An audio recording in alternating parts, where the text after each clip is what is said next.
पढ़ी लिखी बहू की दो गवार नंद। तारा सितारा जल्दी से मेरा बैग ले आओ, ऑटो आ गया। ये लो लक्की भैया आपका बैग। अरे ये बैग इतना भारी कैसे हो गया? तुम दोनों ने इसमें ईंट पत्थर तो नहीं भर दिए?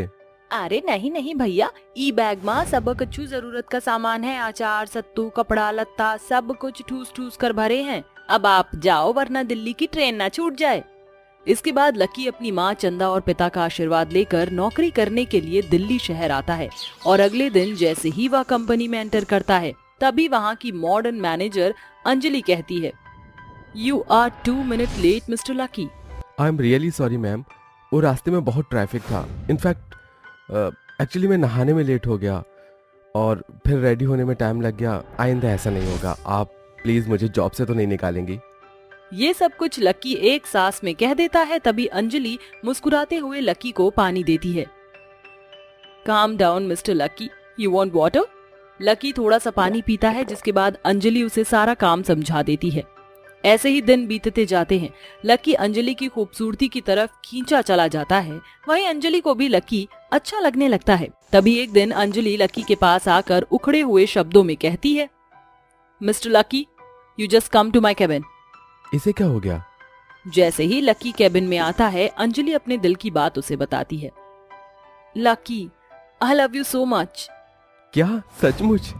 अंजलि तुम भी मुझसे प्यार करती हो? मगर मैं बहुत ही गरीब हूँ। मेरे ऊपर मेरे बूढ़े माँ बाप और 2 बहनों की जिम्मेदारी भी है जो गांव में रहते हैं। लक्की, मैं तुमसे प्यार करती हूँ, इसीलिए अब से तुम्हारा परिवार मेरा परिवार है। Let's get married. इसके बाद लक्की अंजलि से शादी करके गांव में अपने माता पिता और बहनों को अपने आने की खबर देता है। वहीं अंजलि जैसे ही अपने गरीब ससुराल आती है, उसकी दोनों गवार ननद तारा और सितारा पागलों की तरह नाच गाकर उसका स्वागत करती हैं। हमरी भौजी घरवा आइल ओ राम जी, हमरी भौजी घरवा आइल ओ राम जी। अपनी गवार ननद को ऐसे में नाचते देखकर अंजलि सोच में पड़ जाती है। ओ गॉड, मेरी दोनों ननद कितनी जाहिल और गवार है। लगता है इनके ऊपर का माला खाली है। पता नहीं मैं इनके साथ कैसे रहूंगी। बहू, क्या सोच रही जो? कुछ नहीं मम्मी जी। तो फिर इस कलश को गिराकर गृह प्रवेश करके अंदर आ जाओ। अंजलि के अंदर आते ही उसकी दोनों गवार ननद उसका हाथ पकड़कर खींचकर कहती हैं, चलो भाभी, हम आपको कमरा दिखाते हैं। अरे ओ सितारा, हम कहते हैं छोड़ो, भाभी को इनका कमरा हम दिखाएंगे। मैं दिखाऊंगी भाभी का कमरा। लगता है तू ऐसे नहीं मानेगी, रुक तोहरी तितरपंती छुड़ाते हैं। ये कहकर दोनों गवार ननद बेचारी अंजलि का हाथ पकड़कर अपनी अपनी तरफ खींचने लगती हैं, जिससे गुस्से में आकर अंजलि कहती है, मैं कहती हूँ छोड़ो मुझे। I said leave my hand। अरे मैं क्या कोई बास्केटबॉल हूँ जो तुम दोनों मुझे ऐसे खींच रही हो? अरे अरे भाभी, काहे गरमात हो? ये लो पानी पियो, ठंडा हो जाओ। अंजलि गुस्से में पिनकते हुए पानी का ग्लास फेंककर कमरे में चली जाती है। तभी तारा और सितारा को हरी फटकार लगाते हुए कहता है, अरे कर दिया ना तुम दोनों ने अपनी भाभी को गुस्सा। लक्की अंजलि के पीछे पीछे कमरे में आता है। अंजलि, मैं मेरी दोनों बहनों तारा सितारा की तरफ से सॉरी कहता हूँ, मगर गलती उनकी नहीं है। वो हमेशा से गांव में रही हैं, बल्कि गांव से कभी बाहर गई ही नहीं है, इसलिए वो ऐसे ही। मगर मुझे तुम पर पूरा भरोसा है कि तुम मेरी बहनों के लिए एक अच्छी भाभी बनोगी। आई एम सॉरी लक्की, मुझे तुम्हारी बहनों को ऐसे ट्रीट नहीं करना चाहिए था। अगली सुबह अंजलि चाय लेकर अपनी ननद के कमरे में आती है। गुड मॉर्निंग मेरी प्यारी ननद। तारा सितारा, उठ जाओ, सुबह हो गई है। ये लो चाय पियो। एंड आई एम सॉरी, मुझे तुम्हारे साथ कल वैसे बर्ताव नहीं करना चाहिए था। अरे कोई बात नहीं भाभी, वैसे भी बड़े बड़े शहर में छोटी छोटी घटना तो होत रहत है। सितारा को फिल्मी डायलॉग पर तारा और अंजलि ठहाके मारकर हंस पड़ती हैं। धीरे धीरे गुजरते दिनों के साथ बहुत ही ज्यादा गर्मी होने लगती है, जिसके कारण अपने ससुराल वालों को परेशान होता देख बहू कहती है, लक्की, तुम्हें नहीं लगता इस घर में फ्रिज एसी की जरूरत है? वो तो है, मगर मैं क्या करूं अंजलि, इतनी कम सैलरी में मैं घर खर्च चलाऊं या सामान लाऊं? यू जस्ट डोंट वरी, मेरे अकाउंट में मेरी जो सेविंग है उससे ससुराल की सारी जरूरत का सामान आ जाएगा। और फिर मम्मी जी और ससुर जी को भी गर्मी में ठंडा पानी मिलेगा और मुझे भी घर के कामों में हेल्प मिलेगी। इसके बाद अंजलि अपने ससुराल के लिए एसी, फ्रिज, माइक्रोवेव और वॉशिंग मशीन खरीद लेती है, जिसे देखकर उसकी ननद बहुत ही खुश होती है। अरे भाभी, ये चमचमाती हुई चीज का है? तारा इसे फ्रिज कहते हैं। इसके अंदर सब कुछ ठंडा रहता है और ये एसी है, ठंडी ठंडी हवा देता है। अंजलि एक एक चीज दिखाती हुई अपनी गवार ननद को उसके बारे में बताती है, मगर सब कुछ उनके सर के ऊपर से निकल जाता है। थोड़ी देर में एसी सेट हो जाती है, जिसकी ठंडी हवा देखकर गद्दे पर बैठकर तारा और सितारा एक बार फिर पागलों की तरह नाचने लगती हैं। अरे वाह भाभी, एसी तो बड़े काम की चीज है। थोड़ी ही देर में पूरा कमरा कश्मीर के जैसे ठंडा हो गया। तुम दोनों यहाँ बैठो, मैं रात का डिनर बनाने जा रही हूँ। देखो, इस बटन से एसी का टेम्परेचर कम होता है और इससे ज्यादा। ये कहकर अंजलि किचन में चली जाती है, जिसके बाद दोनों गवार ननद बार बार एसी कम ज्यादा करती हैं, जिसके कारण जोरदार शॉर्ट सर्किट होता है। भाभी बचाओ! अपनी गवार ननद की चीख सुनकर अंजलि भागकर अंदर आती है और एसी से धुआं निकलता देखकर गुस्से में अपनी दोनों गवार ननद को मसालेदार डांट लगाती है। Damn it! ये क्या कर दिया तुम दोनों ने? अभी इस एसी को घर आए एक दिन भी नहीं हुआ था और तुम दोनों ने अपनी गवारपंती करके इसे फूंक डाला। यू नो व्हाट, मेरी गवार ननद, तुम दोनों की लुल्लपंती ने लाखों का नुकसान कर दिया। मगर ये सब तुम्हें कैसे समझ में आएगा? दोनों के भेजे में भूसा जो भरा है। अंजलि की फटकार सुनकर गवार ननद फूट फूट कर रोने लगती है। ऐसे ही वक्त गुजरता है। तभी एक दिन अंजलि वॉशिंग मशीन में गंदे कपड़े धो रही होती है, जिसे देखकर उसकी गवार ननद पूछती है, अरे भाभी, ये बक्सा माँ कैसे खटर पटर हो रहा है? मैं कपड़े धो रही हूँ। अब तुम दोनों मेरा दिमाग मत खाओ। जाओ जाकर फ्रिज में तुम्हारे हिस्से की पेस्ट्री रखी है, खा लो। दोनों ननद फटाफट से किचन में आती हैं और फ्रिज का दरवाजा खोलने लगती है। अरे तारा, ये फ्रिज का दरवाजा पता नहीं कि स्टील बॉडी से बना है, ससुरा खुल ही नहीं रहा। अरे चल, दोनों साथ मिलकर खोलते हैं। जोर लगा के हाय ईशा, जोर लगा के हाय ईशा। दोनों ननद पूरी फुर्ती से फ्रिज का दरवाजा खींचने लगती हैं, जिससे फ्रिज का डोर लॉक टूट जाता है और आवाज सुनकर अंजलि किचन में आती है। पता नहीं इस बार मेरी दोनों ननद ने कौन सा नुकसान कर दिया है। ओह गॉड, ये बॉर्डम बिल्कुल सेंसलेस है। इन दोनों ने फ्रिज का डोर लॉक भी तोड़ दिया। इसके बाद दोनों गवार ननद अंजलि की आंखों के सामने फ्रिज से एक एक करके सारी चीजें निकाल निकाल कर खाते हुए पूरी किचन में गंदगी मचा देती हैं, जिस पर अंजलि गुस्से में भड़कती हुई अपने पढ़े लिखे होने का रौब झाड़ती है। तुम दोनों गवार का बस चले तो तुम यही खा खा कर गोबर कर दो। तुम्हारी ये हरकतें देखकर कभी कभी तो मुझे लगता ही नहीं कि तुम दोनों इसी दुनिया की हो, जाहिल गवार कहीं की। अंजलि की खरी खोटी बातें सुनकर तारा और सितारा की आंखों में आंसू भर आते हैं। तभी लकी वहाँ आ जाता है। अंजलि, तुम तारा सितारा पर क्यों चिल्ला रही हो? इन्हें डांटने फटकारने से तुम अपना और इन दोनों का दिल दुखाओगी। और क्या फायदा तुम्हारे पढ़े लिखे होने का अगर तुम ऐसे बिहेव करोगी। अगर तुम इन्हें प्यार से समझाओगी तो ये सब समझेंगी। लकी की बातें सुनकर अंजलि को अपनी गलती का एहसास होता है, जिसके बाद वो हर रोज ससुराल का सारा काम खत्म करके वक्त निकालकर अपनी दोनों ननद को पढ़ाई और लाइफस्टाइल की स्किल्स सिखाती है। साथ ही उन्हें हर एक सामान का इस्तेमाल करना सिखाती है। इस बीच पढ़ी लिखी अंजलि को पहली बार अपनी गवार ननद के क्रिएटिव माइंड का अनुभव होता है और आखिर में तारा और सितारा गवारपंती छोड़कर नॉर्मल जिंदगी जीने लगती हैं। मेरा रास्ता छोड़ो सुप्रिया, मैं अब यहाँ और नहीं रुक सकता। मेरे भी कुछ सपने हैं। तुम्हारी इन 5 बेटियों के साथ मेरा दम घुटता है। आखिर मैं कब तक कमाकर इन 5 के ब्याह में लाखों रुपए लगाता रहूंगा। कमलेश, हमें ऐसे छोड़कर मत जाइए। मैं कैसे रहूंगी आपके बिना? अपनी 5 बेटियों को कैसे पालूंगी? और आप चिंता क्यों करते हैं? हम दोनों मिलकर मेहनत करेंगे, सब अच्छा हो जाएगा। पापा, पापा प्लीज मत जाइए। हम आपसे दूर नहीं रह सकते। छोटी का तो सोचिए, कनिका तो कुछ बोलना। पापा मत जाओ ना, कल स्कूल में आपको बुलाया भी है। आप माँ के साथ नहीं आओगे? लाइए बैग दीजिए। ऐसा बोलकर कनिका अपने पिता के हाथ से बैग छीनती है। तभी कमलेश अपनी दोनों बेटियों को धक्का देकर कहता है, आइंदा से मेरे सामने आओगी तो बहुत बुरा होगा। हट जाओ मेरे रास्ते से।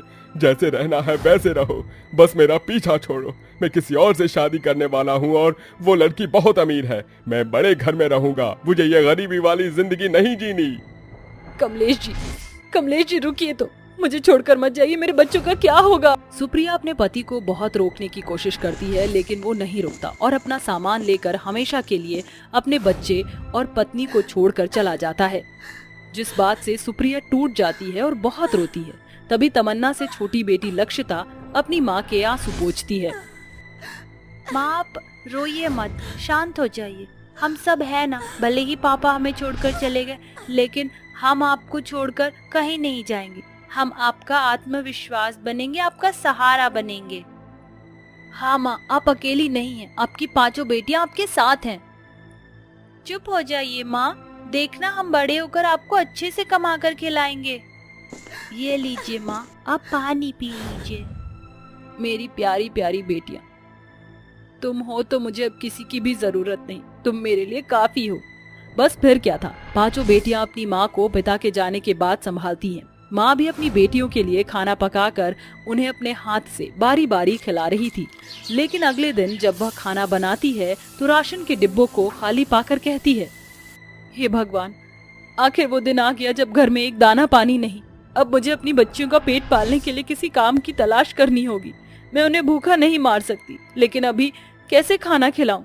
एक बार फिर से देख लेती हूँ, क्या पता कुछ दाल चावल मिल जाए। घबराहट में सुप्रिया घर के सारे डिब्बे खोलकर देखती है, लेकिन उसे एक दाना चावल दाल आटे का नहीं मिलता।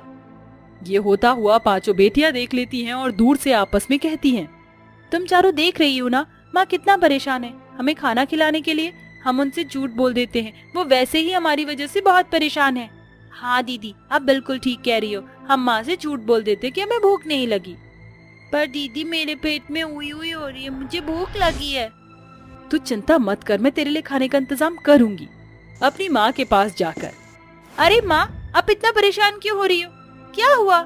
कुछ नहीं बेटा, बस तुम्हारे लिए खाना बनाने के लिए डब्बे देख रही थी। माँ आप चिंता मत कीजिए, हमें भूख नहीं लग रही है, रात को खाया था ना।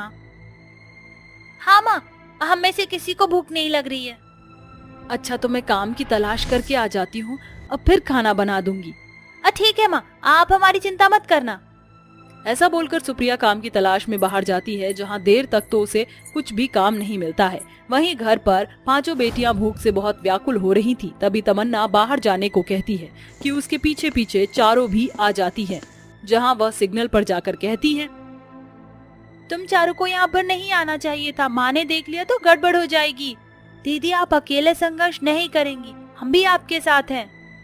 ठीक है, चारों ध्यान से रहना। छोटी, तुम यहाँ साइड में बैठ जाओ, तुम मत जाओ। हम सिग्नल पर लोगों की गाड़ी साफ करेंगे, बदले में वो लोग हमें कुछ पैसे दे देंगे, जिससे हम खाना खा लेंगे।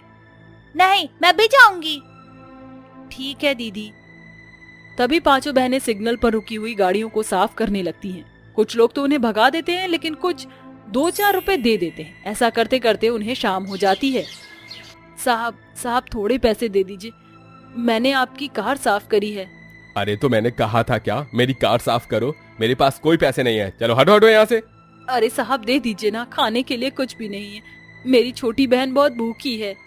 पता नहीं कैसे माँ बाप ये सब सिखाकर भेज देते हैं। ये लो पैसे और निकलो।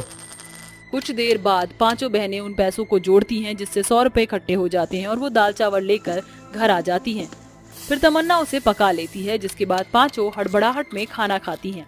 आज तो पूरा दिन हो गया, अच्छा हुआ दीदी आपके साथ हम भी आ गए, कम से कम अब तो खाने को मिल गया। वैसे दीदी, आपने बहुत अच्छा दाल चावल बनाया है। शुक्रिया। भूख में तो खराब खाना भी खाएंगे तो वो भी बढ़िया लगता है। माँ आएंगी तो झूठ बोल देना कि घर में राशन रखा हुआ था। ठीक है दीदी। वहीं दूसरी ओर सुप्रिया को कंस्ट्रक्शन साइट पर बहुत मिन्नतें करने के बाद काम मिल जाता है। शुक्रिया साहब, आपका बहुत बहुत शुक्रिया, मुझे काम की सख्त जरूरत थी। हाँ ठीक है, सुबह 8 बजे से शाम 7 बजे तक काम करना है, समझ आई बात? टाइम पर आना कल से। जी साहब, जरूर। ये कहने के बाद सुप्रिया घर आ जाती है और झट से अपनी बेटियों को गले लगा लेती है। बच्चों, पता है मुझे काम मिल गया, कल से मैं काम पर जाऊंगी और जब वहाँ से मुझे पैसे मिलेंगे तो तुम्हारे लिए अच्छा खाना बनाऊंगी, तुम्हें फ्रॉक दिलाऊंगी। हाँ माँ, पर आप चिंता मत करो, वैसे भी हमें कहाँ जाना है। अरे माँ, आप खाना खा लो, दीदी ने खाना बनाया है।